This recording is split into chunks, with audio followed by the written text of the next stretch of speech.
Astrology আৰু আধ্যাত্মিক channel যোগাদিত্যলৈ আপোনালোকক স্বাগতম।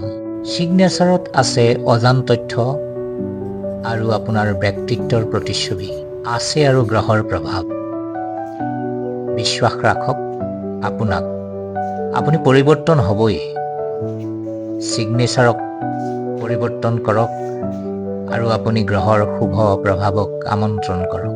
নমস্কাৰ বন্ধু বান্ধৱীসকল, মই ডক্টৰ মৃদুল শইকীয়াই আজি ছিগনেচাৰ এষ্ট্ৰলজিৰ এপিছডত ছিগনেচাৰত ৰবি গ্ৰহে কেনেকৈ প্ৰভাৱিত কৰিব পাৰে তাক আজি মই ক'বলৈ ওলাইছোঁ। ৰবি গ্ৰহ হ'ল গ্ৰহৰ ৰজা, প্ৰাণশক্তিৰ প্ৰতীক, পিতা, মান সন্মান, চৰকাৰ, উচ্চ পদ, ৰাজ-আতিথ্য, সুনাম, নেতৃত্ব, চৰকাৰী ক্ষেত্ৰত সফলতা ইত্যাদি বিচাৰ কৰিবলৈ ৰবি গ্ৰহৰ পজিশ্যন অন্যতম বিচাৰণীয়।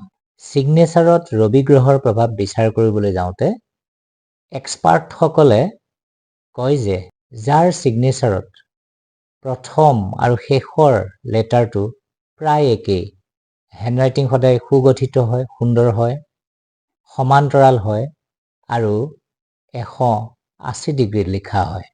দ্বিতীয়তে, যিসকলৰ ছিগনেচাৰত মূলাংক 1 স্পষ্টৰূপে বিৰাজমান, তেওঁলোকৰ ক্ষেত্ৰতো ৰবি গ্ৰহে এক প্ৰচণ্ড প্ৰভাৱ বিস্তাৰ কৰে।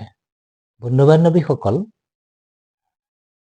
ছিগনেচাৰত ৰবি গ্ৰহে প্ৰভাৱিত কৰা বিশ্ববন্দিত ভাৰতবৰ্ষৰ দুগৰাকী স্বনামধন্য ব্যক্তি হ'ল জাতিৰ পিতা মহাত্মা গান্ধী আৰু ভাৰতবৰ্ষৰ প্ৰথম মহিলা প্ৰধানমন্ত্ৰী ভূতপূৰ্ব ইন্দিৰা গান্ধী।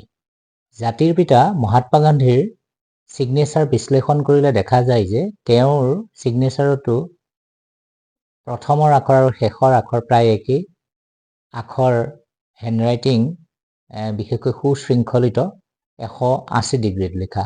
গতিকে সকলোৱে জানে জাতিৰ পিতা মহাত্মা গান্ধীৰ ভাৰতবৰ্ষৰ ৰাজনীতি, সামাজিক আৰু অৰ্থনৈতিক অৱদানৰ কথা। দ্বিতীয়তে, ভূতপূৰ্ব প্ৰধানমন্ত্ৰী সন্মানীয় ইন্দিৰা গান্ধীৰ ছিগনেচাৰটো যদি বিশ্লেষণ কৰা যায় তেতিয়াহ'লেও মূলাংক 1 আৰু 1টো স্পষ্টভাৱে ছিগনেচাৰত দেখা পোৱা যায়। বন্ধু বান্ধৱীসকল, 1 সংখ্যাটোৱে ৰবি গ্ৰহক ৰিপ্ৰেজেণ্ট কৰে। ইয়াৰ বিশেষত্ব হ'ল self reliant, natural leader, achiever, creative and innovative, confident and charismatic and stubborn and determined. বন্ধু বান্ধৱীসকল, তেতিয়াহ'লে আপোনাৰ ছিগনেচাৰত কোনটো গ্ৰহে প্ৰভাৱিত বিস্তাৰ কৰিছে তাক অলপ চিন্তা কৰিবচোন। ধন্যবাদ। আপোনাৰ দিন শুভ হওক।